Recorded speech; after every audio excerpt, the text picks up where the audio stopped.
Hello everyone. Today we are going to talk about one of the most beautiful and famous play in Sanskrit. That name is Mrishkatika.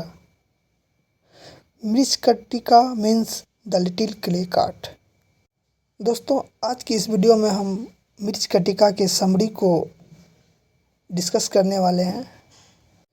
Mricchakatika is a famous Sanskrit play written by King Sudrak. The title means the little clay cart. This 10-act play is set in ancient Ujjaini, present time Ujjain, and revolves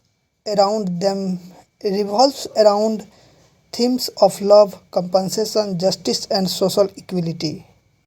Mrichchhakatika Sanskrit का एक प्रसिद्ध नाटक है जिसे राजा शूद्रक ने लिखा था। इस नाटक का अर्थ है मिट्टी की छोटी गाड़ी।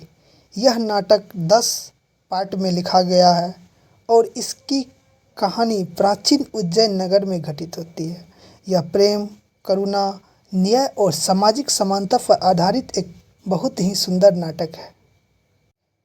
The central character of the story is Charudatta, a poor but kind-hearted and honest Brahman.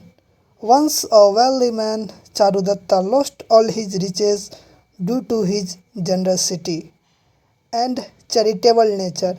Despite being poor, he is highly respected in society for his virtues.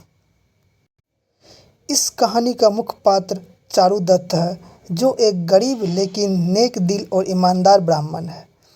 कभी वह बहुत अमीर था, लेकिन अपनी दयालुता और दानशीलता के कारण उसकी सारी संपत्ति चली गई, जिसके बावजूद समाज में उसका बहुत आदर होता था।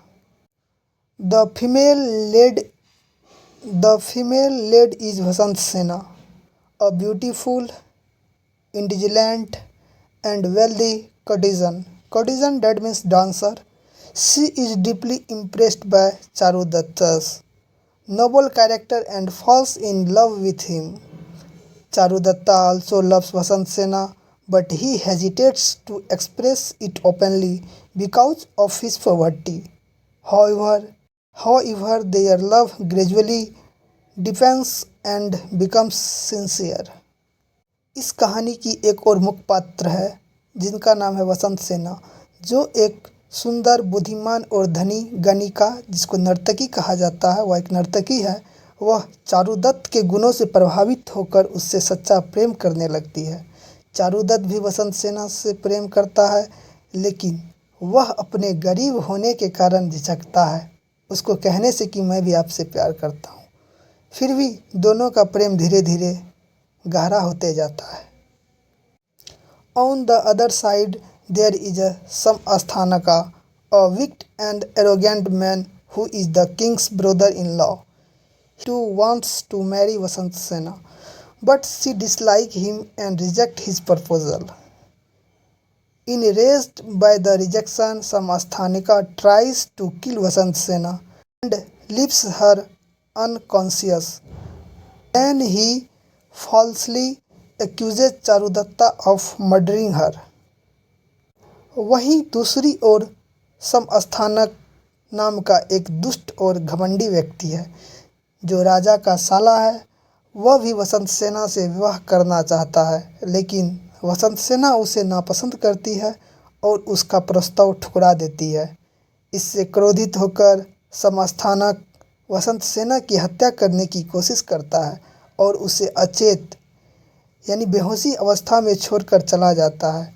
फिर वह झूठा आरोप लगाता है कि चारुदत्त ने वसंत सेना की हत्या कर दी है। Based on false evidence, Charudatta is arrested and sentenced to death. He equally accepted the punishment, believing in the truth and wanting to maintain his dignity. झूठे सबूतों के आधार पर चारुदत्त को गिरफ्तार कर लिया जाता है और उसे मृत्युदंड दे दिया जाता है। वह चुपचाप सज़ा स्वीकार करता है, क्योंकि वह सच्चाई जानता है और अपनी प्रतिष्ठा बनाए रखना चाहता है। However, a miracle happens. Vasantsena returns alive and reveals the truth. She proves Charudatta's innocence and he is saved from execution. Samasthanaka is punished for his crimes and justice is served. लेकिन तभी एक चमत्कार होता है। वसंत सेना जीवित लौट आती है और सच्चाई सबके सामने आ जाती है। लेकिन तभी एक चमत्कार होता है। वसंत सेना जीवित लौट आती है और सच्चाई सबके सामने आ जाती है। वह चारुदत्त को निर्दोष साबित करती है। इसके बाद समस्थानक को दंडित किया जाता है और चारुदत्त को न्याय मिलता है। Meanwhile, a revolutionary leader named Aryaka overthrows the corrupt king and becomes the new ruler. He respects Charudatta's honesty and gives him an honorable position in his court. In the end, Vasantsena is freed from her courtesan status and she marries Charudatta, leading to a happy conclusion. इसी दौरान एक विद्रोही नेता आर्यक पुराने भ्रष्ट राजा को हटाकर नया राजा बन जाता है। वह चारुदत्त को एक सम्मानित पद देता है। अंत में वसंत सेना को अपनी गणिका की पहचान से मुक्ति मिलती है और वह चारुदत्त से विवाह करती है।